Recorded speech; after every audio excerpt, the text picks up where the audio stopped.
नमस्कार।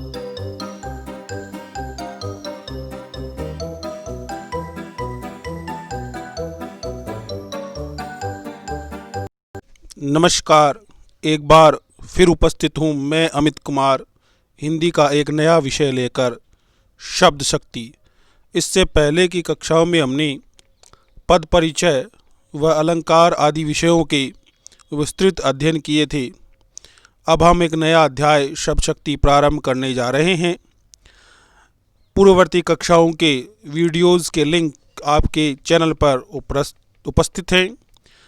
उन वीडियो का लाभ उठाने व PDF नोट्स को प्राप्त करने के लिए आप अपने चैनल को लाइक, सब्सक्राइब और शेयर करें तथा बेल आइकन पर भी क्लिक करें ताकि गोल्डन एजुकेशन पॉइंट के आने वाले सभी वीडियोस आपको समय दर समय यथा समय प्राप्त हो सकें। तो चलिए प्रारंभ करते हैं आज का नया और इंटरेस्टिंग अध्याय शब्द शक्ति।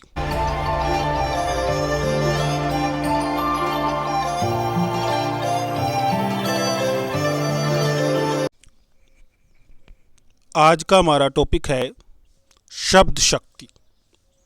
शब्द शक्ति से अभिप्राय है शब्द के अर्थ को जानने में सहायता करने वाली शक्ति। कहने का अभिप्राय यह है कि वाक्य में प्रयुक्त जो भी शब्द हैं उनके अर्थ को जानने के लिए बुद्धि के द्वारा जिस शक्ति का प्रयोग होता है उसे शब्द शक्ति या शब्द वृत्ति कहते हैं। सरल शब्दों में मैं यूं कहूं, शब्द शक्ति का अर्थ है शब्द के अर्थ को जानने के लिए सहायता करने वाली शक्ति। शब्द का अर्थ बोध कराने वाली शक्ति ही शब्द शक्ति कहलाती है। शब्द शक्ति को संक्षेप में शक्ति भी कहते हैं और इसे वृत्ति या व्यापार भी कहते हैं। सरल शब्दों में एक उदाहरण के माध्यम से हम समझें, जैसे मिठाई या चाट का नाम सुनते ही हमारे मुंह में पानी भर आता है। सांप या भूत का नाम सुनते ही हमारे मन में भय का संचार होता है।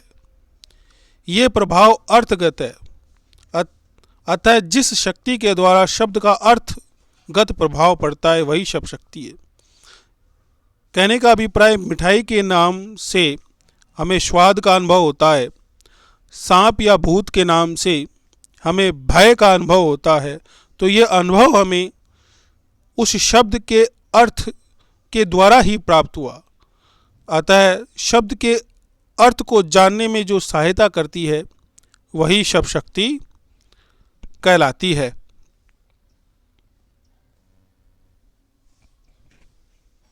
आचार्यों ने 3 प्रकार के शब्द माने हैं। वे शब्द हैं वाचक, लक्षक व व्यंजक।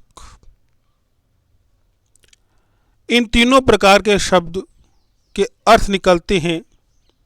वाचक शब्द से वाच्यार्थ या मुख्यार्थ या अभिधेयार्थ अर्थ प्राप्त होता है। मुख्यार्थ अभिधेयार्थ से अभिप्राय है जो सीधा स्पष्ट यानी शब्द का जो पहला अर्थ होता है वही। जैसे उदाहरण के तौर पर, मैदान में गधा चर रहा है। तो इस उदाहरण में आप देख रहे हैं कि इस वाक्य का मुख्य अर्थ, अभिधेयार्थ, पहला अर्थ, स्पष्ट अर्थ यह है कि गधा कोई एक प्राणी है जो मैदान में घास चर रहा है। तो मुख्यार्थ, वाच्यार्थ और अभिधेयार्थ से प्राप्त जो अर्थ है उससे जो शब्द शक्ति का निर्माण होता है उस शब्द शक्ति का नाम है अभिधा, जो शब्द शक्ति का पहला प्रकार है। इसी प्रकार लक्षक शब्द से निकलने वाला अर्थ लक्ष्यार्थ होता है, यानी लक्षण पर आधारित अर्थ, जिस अर्थ को हम लक्षण से प्राप्त करते हैं। जैसे एक उदाहरण है कि मेरा मित्र गधा है। तो इस वाक्य में आप देख रहे हैं जो गधा शब्द है उसका अर्थ मूर्ख से है, न किसी प्राणी से है। यानी या लक्षण के द्वारा अर्थ प्राप्त हुआ, तो उस अर्थ से प्राप्त दूसरी शब्द शक्ति का निर्माण होता है लक्षणा। इस उदाहरण में लक्षणा शब्द शक्ति है और इससे पहले वाले उदाहरण में स्पष्ट अर्थ होने के कारण अभिधा थी। इसी प्रकार आगे चलते हैं तो व्यंजक शब्द से निकलने वाला अर्थ होता है व्यंग्यार्थ। तीसरा शब्द होता है व्यंजक, जिससे अर्थ निकलता है व्यंग्यार्थ या गम्यार्थ या जिसे हम प्रतीयमानार्थ या सरल शब्दों में कहें तो अन्यार्थ कहते हैं। जैसे कि सूर्य अस्त हो गया, किसी ने कहा अरे भाई सूर्य अस्त हो गया, तो इससे कई अर्थ निकलते हैं। जैसे सास ने बहू से कहा चूल्हा चौका आरंभ करो, यह एक अर्थ निकल सकता है। किसान हल चलाना बंद करो, यह भी एक अर्थ निकल सकता है। या पुजारी संध्या वंदन बंद करें। इस प्रकार सूर्य अस्त हो गया, इस वाक्य के कई अर्थ निकलते हैं, कई अन्य अर्थ निकलते हैं। तो जहाँ अन्यार्थ होता है, व्यंग्यार्थ होता है, वहाँ शब्द शक्ति होती है व्यंजना। वाच्यार्थ कथित होता है, कहा गया होता है, पहला अर्थ होता है। और लक्ष्यार्थ लक्षित होता है, यानी वह लक्षण से प्राप्त होता है, स्पष्ट नहीं होता है। और व्यंग्यार्थ व्यंजित, ध्वनित या सूचित या प्रतीत होता है। यूँ कहें उसके कई अर्थ अन्य अर्थ होते हैं। शब्द में अर्थ तीन प्रकार का आता है। अर्थ के तीन स्रोत हैं, उन्हीं के आधार पर शब्द की शक्तियों का नामकरण भी किया गया है, जो कि अभिधा, लक्षणा व व्यंजना शब्द शक्ति हैं। अब आगे चलते हैं। शब्द शक्तियों में सबसे पहला प्रकार हम जानते हैं अभिधा शब्द शक्ति। अभिधा शब्द शक्ति जो है वो वाचक शब्द पर आधारित है। और वाचक शब्द से मैंने आप बताया था आपको कि अर्थ निकलते हैं वे वाच्यार्थ या अभिधेयार्थ या सबसे पहला अर्थ मुख्यार्थ होता है। जिस शब्द शक्ति के द्वारा साक्षात सांकेतिक अर्थ का बोध होता है उसे अभिधा शब्द शक्ति कहते हैं। साक्षात सांकेतिक अर्थ को शब्द का सबसे पहला अर्थ या मुख्यार्थ माना जाता है। अतएव शब्द के मुख्य अर्थ का बोध कराने के कारण यह शब्द शक्तियों में सबसे पहली शब्द शक्ति अभिधा है। इसे मुख्या, आद्या या प्रथमा शब्द शक्ति भी कहते हैं। अभिधा शक्ति द्वारा जिन शब्दों के वाच्यार्थ मुख्यार्थ की प्रतीति होती है उन्हें वाचक भी कहा जाता है। आगे की बात यह है, मुख्य अर्थ का अभिप्राय है सबसे पहला अर्थ जो हमें पढ़ने पर प्राप्त होता है। जैसे कि बालक जब इस सांसारिक जीवन में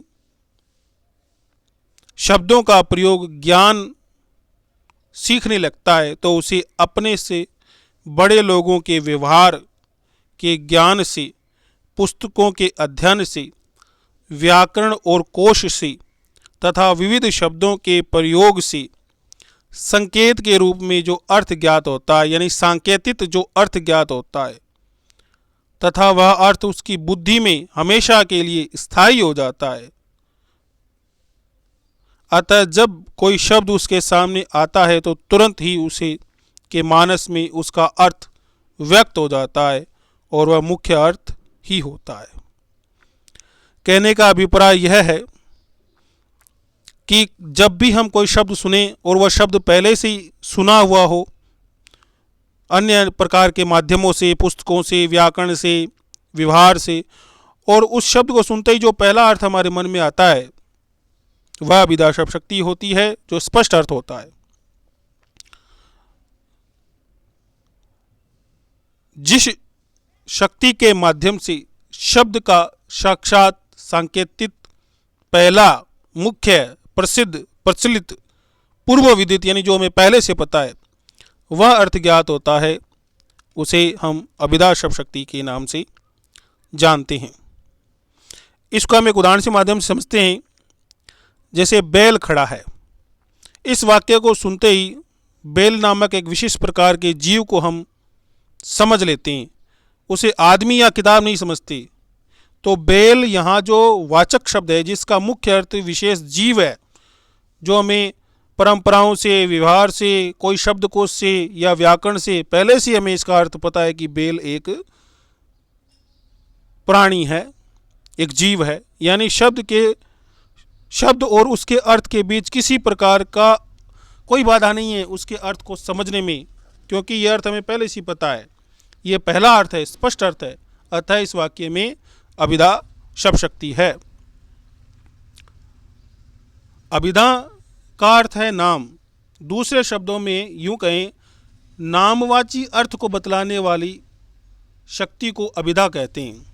यानी कोई भी नाम जो होगा, नाम चाहे जाति का, चाहे गुण का, चाहे द्रव्य का या किसी क्रिया का, और ये सभी साक्षात स्पष्ट पहला अभिधेयार्थ स्पष्ट करते हैं संकेतित रूप में। संकेतित रूप का अभिप्राय मैंने आपको बताया था कि व्यवहार से, अध्ययन से, व्याकरण से या विविध शब्दों के प्रयोग से हमें जो संकेत के रूप में पहला अर्थ प्राप्त होता है, तो अभिधा को शब्द की प्रथमा शब्द शक्ति माना जाता है।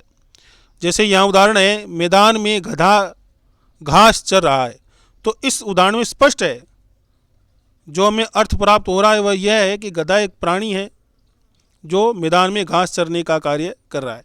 यह अर्थ हमें पहले से ही विविध प्रकार के माध्यमों से प्राप्त है, इसका कोई अन्य अर्थ हम यहाँ नहीं लगाते हैं। गधे से कोई अर्थ अभिप्राय हम एक ही लगा रहे हैं, वह है कोई प्राणी सूचक शब्द। अतः इस वाक्य में भी विधा शब्द शक्ति है। जैसे किसान खेत पर हल चलाता है, तो इस वाक्य में भी ऐसी ही कुछ बात है कि किसान एक व्यक्ति है जो खेत में हल चलाने का कार्य कर रहा है। यही अर्थ हमें स्पष्ट समझ में आता है। इस अर्थ को समझने में किसी प्रकार की बाधा हमें अनुभव नहीं होती है। तो वाच्यार्थ या अभिधेयार्थ या मुख्यार्थ से प्राप्त जो अर्थ है वह है किसान एक व्यक्ति जो खेत पर हल चलाता है। इस प्रकार इस वाक्य में भी अभिधा शब्द शक्ति है। अन्य विषयों का अध्ययन अगली कक्षा में करेंगे।